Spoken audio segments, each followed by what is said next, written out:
And we turn to the ups and downs of an energy boom, wrapping up our series that's looked at how new production is fueling rapid changes across the country. In our series this week, we've seen how homegrown energy output is forging ahead, offering opportunities and posing problems at the same time. In North Dakota, new technology has led to a boom in oil production. We're going to be here for many, many years, and once we're finished drilling these wells will produce for 30 to 40 years. Drilling means jobs in towns like Williston, but it also leaves the locals to deal with growing pains. We're frustrated with lack of services, we're frustrated with traffic, we're frustrated with driving, we're not alone. And I don't care whether you've been here a long time or a short time. In Colorado, one source of tension is between competing fossil fuels, as natural gas vies to replace the state's plentiful coal supply as a cleaner burning option for power plants. The gas boom may also slow any shift to renewable energy, such as wind or solar power. The bar just got a bit higher for the entrance of some of these new and alternative technologies into the energy mix. Sprouting gas wells pose a challenge over the use of public lands as well. In Utah, environmentalists and energy firms have collaborated on ways to allow for drilling while protecting natural areas. U.S. Interior Secretary Ken Salazar welcomes the effort. It is my view that protecting the environment and developing oil and gas are not mutually exclusive. Those who say they are providing us a false choice. That may be, but as new technology allows for ever more extraction of fuels, the right balance and best approaches are far from settled. And we pick up on some of the questions raised by the energy boom now with Kate Sinding, Deputy Director with the National Resources Defense Council. Her work includes promoting smart growth and monitoring environmental and health impacts of natural gas drilling in New York State. And Robert Bryce, a senior fellow at the Manhattan Institute, who's written widely on energy matters, including his recent book, Power Hungry, The Myth of Green Energy. Kate Sinding, start with you. A boom in new production, overturning a lot of old assumptions about energy in this country. Give us an overview first. What do you see happening? Well, what we see happening is that the way that natural gas is being developed in this country is totally unacceptable. You've got an industry that's running roughshod over communities. They think that they're entitled to operate under a different set of rules than those that apply to everybody else. And the result is a pattern of negative impacts to water, to air, to health, and to our communities. It's not something that should be happening in America in 2012. And moreover, it's not a model of development that's sustainable either from an economic standpoint or for the planet. All right, Robert Bryce, same question. General overview first, and then we'll walk through some of these issues. Sure. Well, I watched your reports earlier this week, and I agree with what Interior Secretary Salazar said in one of your reports. He said that the development of natural gas is one of the greatest opportunities for economic security, national security, and environmental security. The development of the shale revolution, which we're in the midst of now, is the single most important energy development in the global energy scene since the discovery of the East Texas field in the 1930s. For the U.S., this is unqualified good news. Now, are there local impacts and are there fence line issues for neighbors and are there concerns? Of course there are, and those won't go away because we're seeing a lot of drilling in areas that haven't had it before. Well, so Kate, let's go to a very specific issue. Of course, at the heart of the new technology that allows a lot of this new production is fracking. So, Kate Sinding, talk to us a little about that. The obvious plus is you get more, and at what cost is the issue?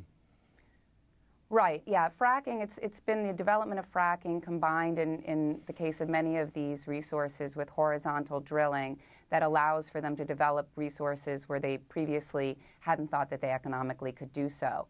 And what those two technologies involved mean together is significant amounts of water usage, significant generation of wastewaters, generation of air pollution, lots of traditional pollution. The significant amounts of water that are involved in fracking translate into hundreds of truck trips for every well pad.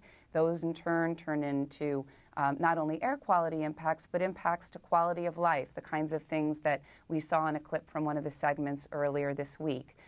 We're grappling with some really serious issues now, issues that the industry itself is acknowledging present real problems, wastewater being a key example. The water that's wastewater that's generated through the extraction of gas using the fracking process is heavily contaminated, both with chemicals that are used as part of the fracking process itself, as well as with naturally occurring contaminants that include heavy metals, volatile organic compounds, very high levels of salts, and in some instances radioactivity.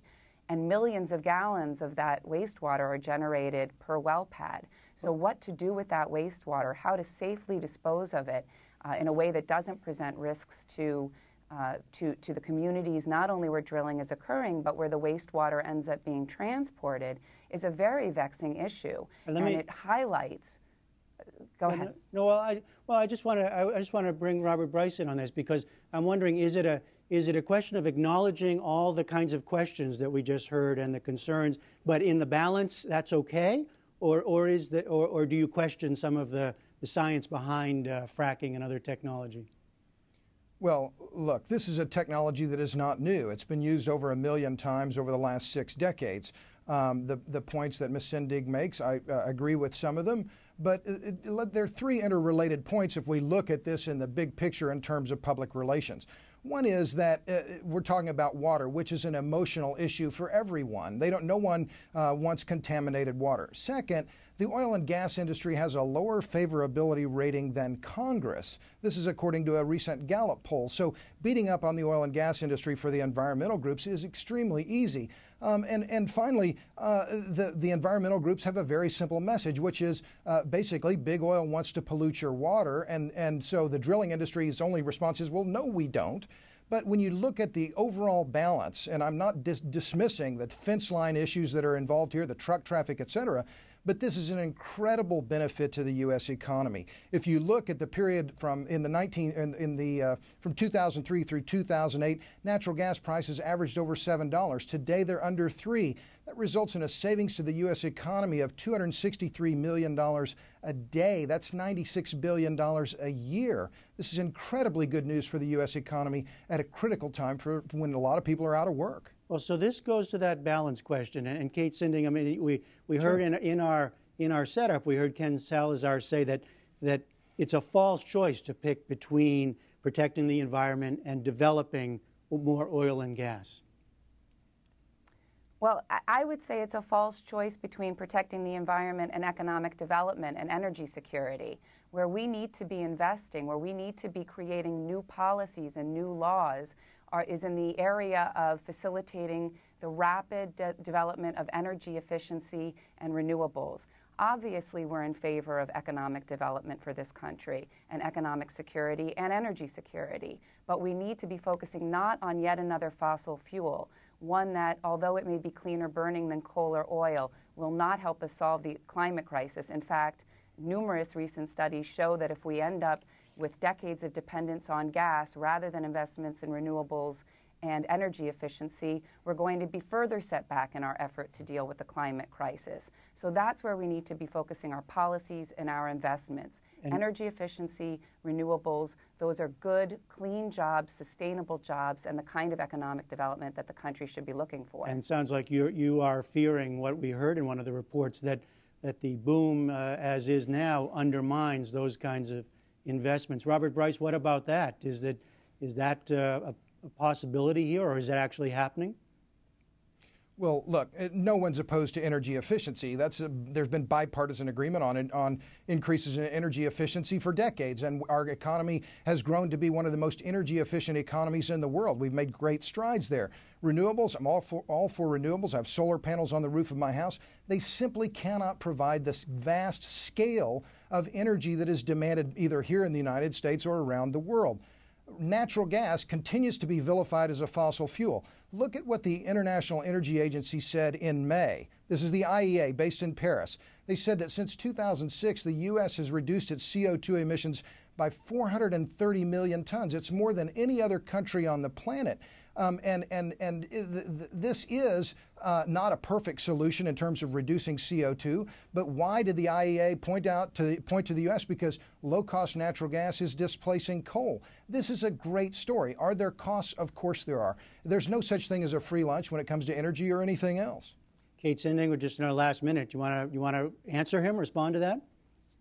Yeah, sure. I mean, I saw a study just a couple of days ago, earlier this week, that suggests that the decrease in CO2 emissions in this country are not so much a function of gas displacing coal as it is a function of the economic downturn. And there's no question that these new shale plays are diverting divestment from renewables and efficiency improvements, which there's still enormous untapped potential there. So that's where we've got to be focused. Nobody's saying we can turn the lights off tomorrow. Nobody's denying that this is a country with enormous energy needs. But we've got to refocus our policies now to getting renewables up to scale as quickly as we possibly can and not get lost in a hole that natural gas threatens. Okay, and a brief last word from you, Mr. Bryce. How do you want to end this discussion? Well, I'll just point to a recent study by IHS, which said that the shale revolution, shale development, unconventional natural gas, will support 1.5 million jobs in the U.S. by 2015. These are jobs that are desperately needed. Do we need to protect the environment? Of course. But the natural gas revolution, the tide oil revolution, unqualified good news for the U.S. economy. Robert Bryce, Kate Sinding, thank you both very much. Thank you.